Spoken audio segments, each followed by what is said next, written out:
So this question here, we'll diagram it. So we've got an object that is at rest. It has some mass. It receives an impulse. And that impulse causes that mass to move from rest. It says it's initially at rest, so V0 equals 0. So that means the momentum is 0 in the beginning. And so now this mass has some velocity. So it has a momentum of mv. And since the initial velocity was 0, the momentum it has is equal to the change in momentum. So when we're looking for this question, examining this question, we want to find out the distance, which is going to be x, or delta x in this particular case. So we've got an impulse in the beginning. Let's see what we can find in our formula sheet. We always want to have our formulas out when we're doing a question like this. And so we see we've got an impulse here, our four-way equivalence, which includes that.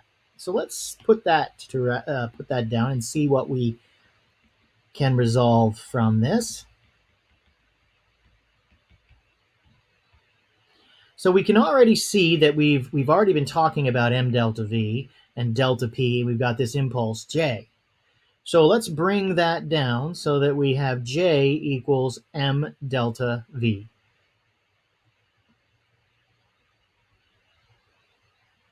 Now what we know is that delta v is v minus v0, and v0 is 0. So delta v is v. So we can rewrite this as j is mv.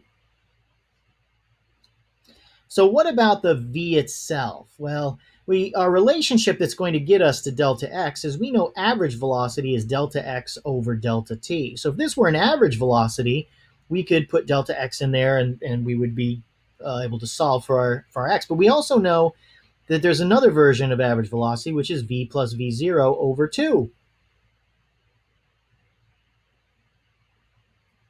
And we know that the initial velocity is 0, so v bar equals v over 2 plus 0.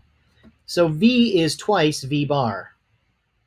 So j then becomes m times 2 v bar. Well, what is v bar? It is delta x over delta t. So j is m times 2 delta x over delta t. And now we are looking for delta x. So solving for delta x, we've got j delta t over 2m is delta x. And so when we look at our choices up here, we want a delta x is equal to jt on top. And so here we've got m is in the denominator. We can just look for that. So here's m in the denominator, not. So we're down to 50-50. And we've got impulse times time on the top. Notice this is missing the time, so that tells us this is the answer. Now this 2 is a little bit pesky. The correct answer is j is over 2m, and we could go through a long proof of that. But looking at these, the others are not even remotely close to this.